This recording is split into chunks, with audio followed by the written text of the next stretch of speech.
Hello दोस्तों, सितारे global point में आपका स्वागत है। तो आज हम लोग क्लास 10th का केमिस्ट्री का चैप्टर 1 और 2 करेंगे।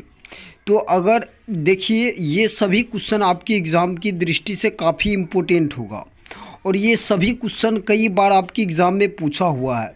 अगर आप इस वीडियो को अच्छे से देखते हैं तो 100% है कि यहाँ से आपको बहुत सारा क्वेश्चन देखने को मिलेगा एग्ज़ाम में डायरेक्टली।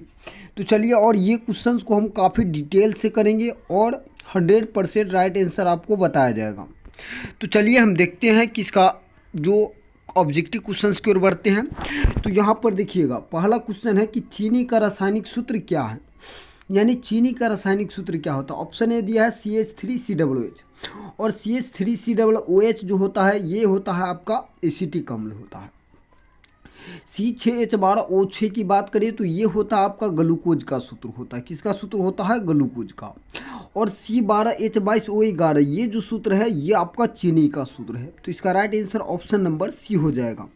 तो चलिए हम आगे क्वेश्चन की ओर बढ़ते हैं। अगला क्वेश्चन देखिएगा।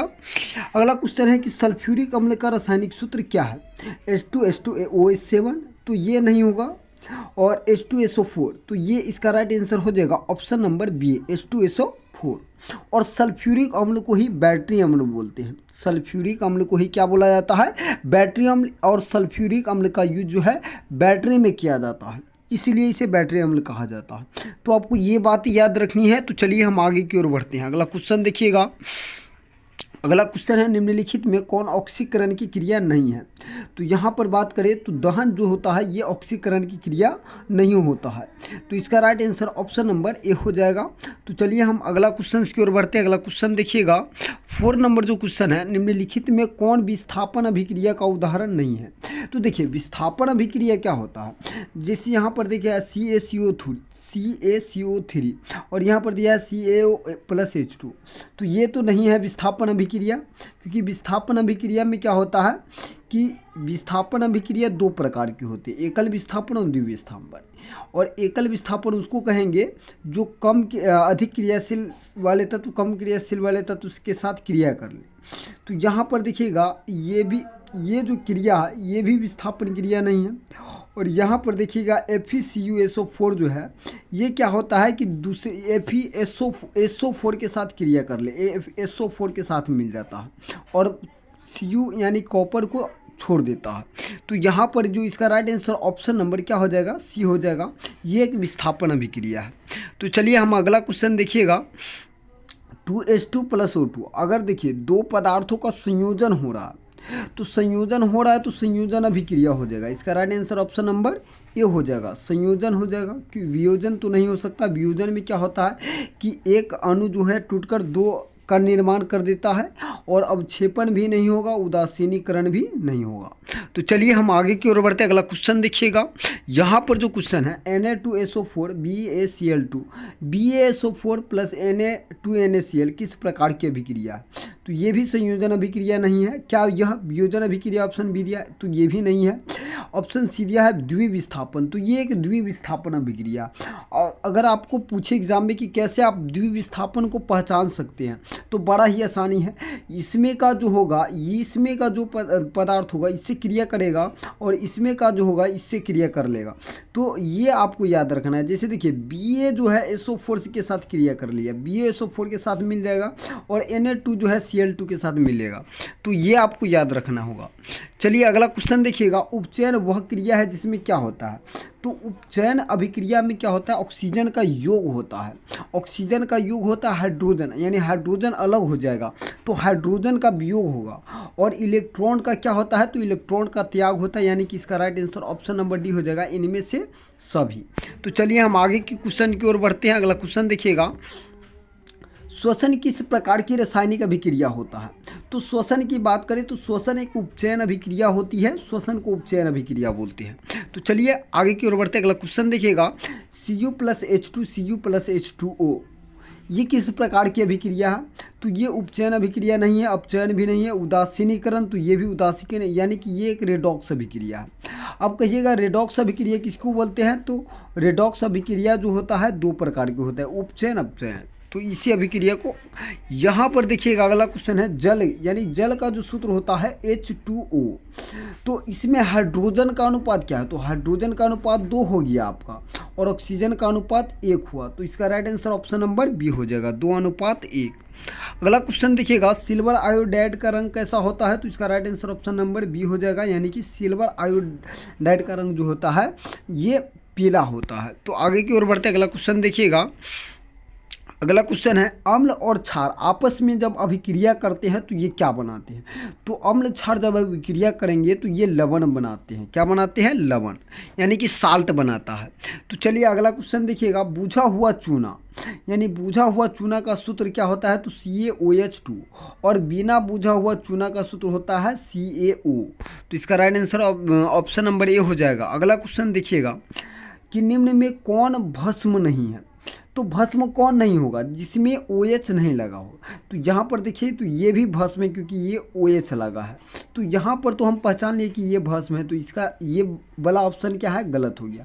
और यहाँ पर बात करें NaCl, तो NaCl भस्म नहीं होता है। NaCl क्या होता है? ये लवण होती हैं। तो इसका right answer option number B हो जाएगा, NaCl। तो चलिए अगला क्वेश्चन की ओर बढ़ते हैं। अगला क्वेश्चन देखिए, निम्नलिखित में यौगिकों में कौन अम्ल है? तो H2SO4 क्या होता है? सल्फ्यूरिक अम्ल होता है। तो इसका right answer option number B हो जा, या इसको बैटरी अम्ल भी बोलते हैं। तो चलिए हम आगे की ओर बढ़ते हैं। अगला क्वेश्चन देखिएगा, निम्नांकित में कौन प्राकृतिक सूचक है? हल्दी, या मेथिल ऑरेंज, या फिनोल्फेथैलिन? तो इसका right answer option number A होगा, हल्दी। इसका राइट आंसर क्या हो जाएगा? आपका हल्दी आंसर सही होगा। तो चलिए हम आगे की ओर बढ़ते हैं। अगला क्वेश्चन देखिएगा, अधातु के ऑक्साइड होते हैं, तो अधातु के ऑक्साइड अम्लीय होते हैं। अगर आपसे यहीं पर पूछता है कि धातु के ऑक्साइड होते हैं, तो धातु के ऑक्साइड क्या हो जाएगा? धातु के ऑक्साइड हो जाएगा क्षारीय। लेकिन अगर आपसे पूछिए अधातु के ऑक्साइड होते हैं, तो अधातु के ऑक्साइड अम्लीय। वहीं अम्लीय विलयन का अगर पीएच मान अगर आपसे पूछता है तो 7 से कम। अम्लीय विलयन का पीएच मान क्या है? 7 से कम है। और वहीं क्षार का पीएच मान अगर पूछे आपसे तो 7 से अधिक है। 7 से अधिक क्षार हो जाएगा, 7 से अधिक क्षार। और वहीं उदासीन का अगर आपसे पूछ ले तो उदासीन का पीएच मान जो होता है ये 7 होता है। उदासीन का पीएच मान कितना होता है? 7। तो चलिए हम आगे की ओर बढ़ते हैं। अगला क्वेश्चन देखिएगा। अगला क्वेश्चन है, तो यहाँ पर देखिए अगला क्वेश्चन क्या है? अगला क्वेश्चन है कि जब लिटमस विलयन न तो अम्लीय होता है न क्षारीय होता है, तब इस विलयन का रंग, यानी कि लिटमस का रंग कैसा होता है? जब लिटमस को न अम्ल रहेगा न क्षार, तो इसका रंग होता है बैंगनी। और लिटमस जो बनता है ये लाइकेन के पौधा से बनता है। लिटमस किससे बनता है? तो लाइकेन के पौधा से बनता है। आपको ये बात भी आपको याद रख लेना है। तो चलिए अगला क्वेश्चन देखिएगा। अगला क्वेश्चन है, लिटमस विलयन बैंगनी रंजक होता है जिसे निकाला जाता है। तो ये लाइकेन के पौधा से निकाला जाता है। काफ़ी आसान क्वेश्चन है, हमने आपको पहले ही बताया। तो चलिए अगला क्वेश्चन देखिएगा। अगला 20 नंबर जो क्वेश्चन है आपका कि जल में घुलनशील भस्म क्या कहलाता है? क्या अम्ल कहलाता है, या क्षार कहलाता है, या लवण, या इनमें से कोई? तो इसका राइट आंसर जो होगा, जल में घुलनशील भस्म को ही क्या बोलते हैं? क्षार बोलते हैं। क्या बोलते हैं? क्षार। और क्षार जो होगा ये क्या देगा आपको? OH- प्रदान करता है। और अम्ल क्या प्रदान करता है? तो आपको याद रखना है, हाइड्रोजन आयन देता है, यानी कि H+। और ये किसके अनुसार है? तो आर्हेनियस के अनुसार है। यह किसके अनुसार बोला है? तो आर्हेनियस ने बोला था कि अम्ल जो होता है ये जल में घुलकर आपको हाइड्रोजन आयन देगा, और वहीं क्षार जो है जल में घुलकर हाइड्रोक्साइड यानी कि OH- प्रदान करता है। तो ये आपको याद रखना है। तो चलिए हम आगे की ओर बढ़ते हैं। अगला क्वेश्चन देखिएगा, अगर कोई घोल नीले लिटमस को लाल कर देता है, क्या कर देता है? लाल। तो नीला लिटमस को अगर लाल कर दे तो उसका पीएच मान हो जाएगा वो 2 होगा, और ये क्या होगा? अम्लीय होगा। अगर कोई घोल नीले लिटमस पत्र को लाल कर देता है तो उसका जो पीएच मान होगा वो 2 होगा, और वो क्या है? तो वो अम्ल हुआ। क्या हुआ? अम्ल। यानी कि आपको याद रखना है ट्रिक, ABR एक ट्रिक होता है। तो ए से क्या हो जाता है? एसिड, यानी कि अम्ल। ए से क्या हुआ? एसिड। और बी से हो गया आपको ब्लू, और आर से रेड। यानी अगर कोई अम्ल जो है नीले लिटमस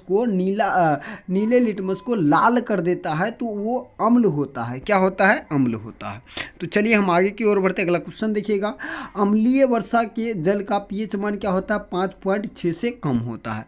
अगला क्वेश्चन देखिएगा कि सिरका निम्न में से कौन सा अम्ल पाया जाता है। तो सिरका में एसिटिक अम्ल पाया जाता है, आपको याद रखना। वहीं देखिएगा फॉर्मिक अम्ल, तो फॉर्मिक अम्ल जो आपको है लाल चींटी में पाया जाएगा। लाल चींटी में आपको जो है फॉर्मिक अम्ल पाया जाता है। वही हाइड्रोक्लोरिक अम्ल की बात करें यानी HCl, और इसका पीएच मान जो होता है हाइड्रोक्लोरिक अम्ल का ये 1 होता है, और ये मनुष्य के पाचन में कार्य करता है। तो ये भी आपको याद रखना है। तो चलिए हम आगे की ओर बढ़ते हैं। अगला क्वेश्चन देखिएगा।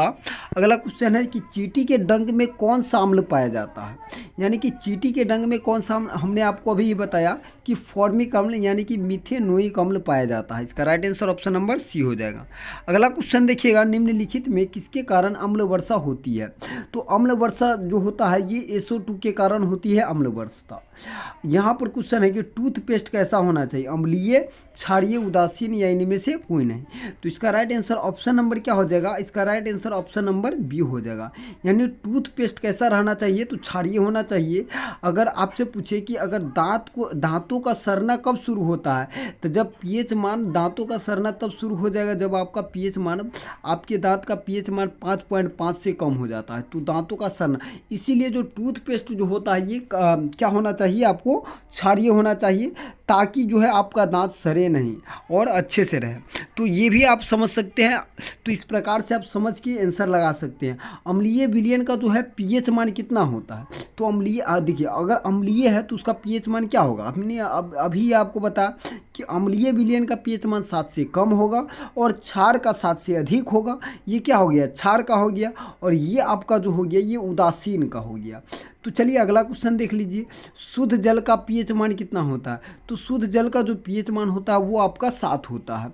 शुद्ध जल का पीएच मान कितना होता है, 7 होता है, आपको याद रखना है। और मानव मूत्र की बात करें कि मानव मूत्र का जो पीएच मान होता है ये कितना होता है, तो ये आपका 6 होता है। मानव मूत्र का पीएच मान कितना होता है, 6 होता है। अगला क्वेश्चन देखिएगा, हमारे शरीर का जो है पीएच परास के बीच कार्य करता है। हमारे शरीर का जो है, हमारे शरीर पीएच के कितने परास के बीच कार्य करता है, तो इसका राइट आंसर होगा 7.0 से 7.8 के बीच में कार्य करता है। अगला क्वेश्चन है कि कोई विलयन लाल लिटमस को नीला कर देता है, इसका पीएच मान क्या होगा। तो कोई विलयन जो है लाल लिटमस को अगर नीला कर देता है तो उसका पीएच मान हो जाता है 10, और वो एक क्या हो जाता है, तो वो एक क्षार होता है। यानी क्षार जो होगा वो लाल लिटमस को क्या कर देगा, नीला कर देगा। तो ये सभी क्वेश्चन काफ़ी इम्पोर्टेंट है आपकी एग्ज़ाम की दृष्टि से। अगर आप 2025 में एग्ज़ाम देने वाले हैं तो इस वीडियो को अधिक से अधिक देखें और शेयर करें। अगर आपको ये वीडियो अच्छा लगते हैं तो इस चैनल को अवश्य सब्सक्राइब करें, ताकि आपको इसी प्रकार का वीडियो इम्पोर्टेंट क्लास जो है आपको मिल पाए और आप अच्छे से अपना तैयारी कर पाए। तो मिलते हैं आपसे नेक्स्ट वीडियो में।